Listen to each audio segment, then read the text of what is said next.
جب آپ مضبوطی سے شریعت کو فالو کریں گے تو اللہ کہہ رہا ہے کہ پیچھے مت ہٹو, اور پیچھے نہ ہٹنے کا ایک نسخہ اللہ بیان کر رہا ہے کہ دل میں اللہ کی محبت پیدا کر لو. پیدا ہوتی ہے تو واپسی کا آپشن ختم ہو جاتا ہے. پھر آج ہمارے دل اللہ کی محبت سے خالی ہیں.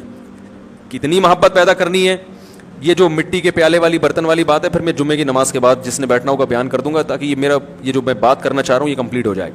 تو ایک شاعر نے پہلے زمانے میں نا, یہ جو بادشاہ ہوا کرتے تھے یہ شعراء کو بلا کے ان سے کلام سنا کرتے تھے, پہلے اس کا بہت رواج تھا. تو ایک خلیفہ نے ایک شاعر کو بلایا, متنبی مشہور شاعر ہے, اس سے کہا کہ میں ایک شعر پڑھتا ہوں, آگے اس پہ تم شاعری کہو. یا لائمی کف الملام عن الذی اغناہ طول سقامہ و شقائہ.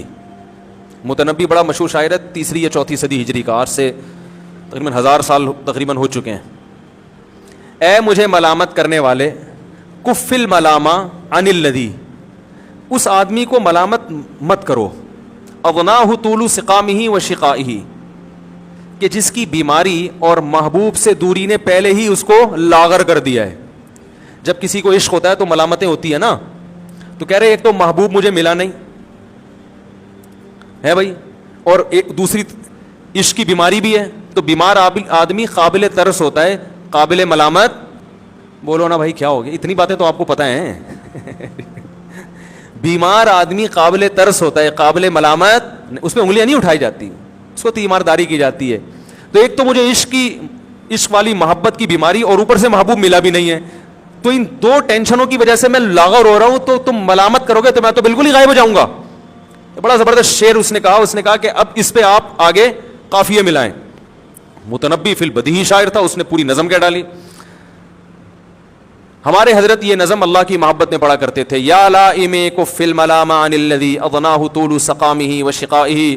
تو شاعر نے کہا عدل العوادل حول قلب التائہ وہوى الاحبۃ منہ فی سودائہ. اس نے کہا جب عورتیں ملامت کیا کریں نا, عورتوں کا ذکر اس لیے کہ ان کی ملامت ٹھا کر کے لگتی ہے, آدمی اور غیرت میں آ جاتا ہے. تو جب کوئی ملامت کرے, بیویاں ملامت کرتی ہیں نا داڑھی رکھنے پر, منگیتر ملامت کرتی ہے, منگنی توڑ دیتی ہے, یہ بہت ہو رہا ہے. لڑکے داڑھی رکھتے ہیں, وہ عشق میں آ کے داڑھی کاٹ لیتے ہیں.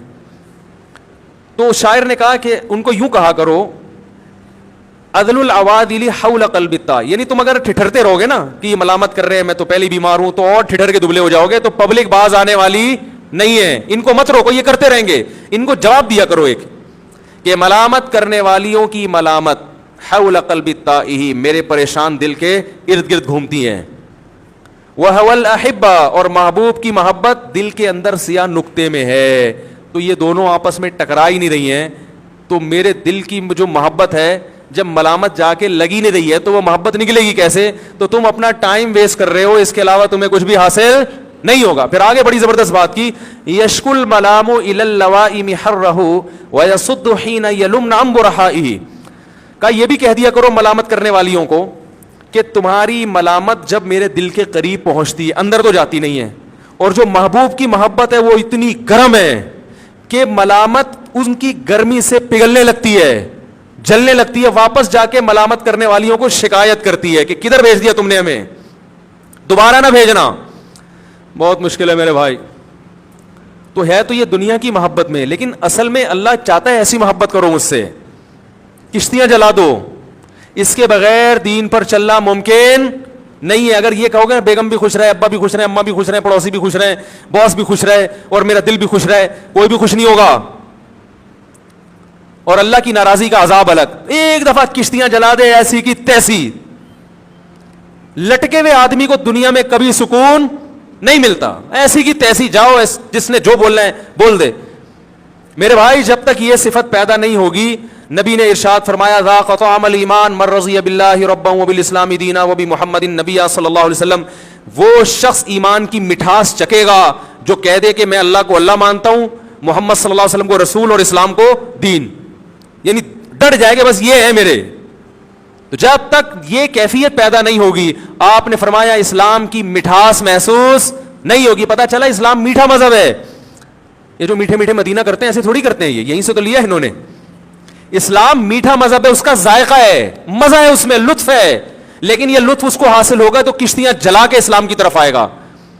اور بھائی طارق بن زیاد نے کشتیاں جلا دی تھی نا, کہ لڑنے کا مزہ اسی وقت آئے گا جب واپسی کا آپشن ختم, ادھر بھی موت ادھر بھی موت, پھر لڑائی کا مزہ ہے. بھاگنے کا آپشن ہوگا تو لڑائی کا تھوڑی مزہ ہوگا, وہ سوچتا رہے گا تلوار اٹھاؤں ماروں کہ نہیں ماروں, ایسا نہ میں ماروں تو وہ بھی آگے سے مار دے, دیکھ لو بھاگ جاؤ, تو نہ ادھر کا رہے گا نہ کیا ہو گیا بھائی, نہ ادھر کا رہے گا نہ ادھر کا رہے گا. تو بیچ کا آدمی صحیح نہیں ہوتا, وہ آدمی ہوتا ہی نہیں تو صحیح کہاں سے ہوگا, جو بیچ کا ہے وہ آدمی ہوتا ہے.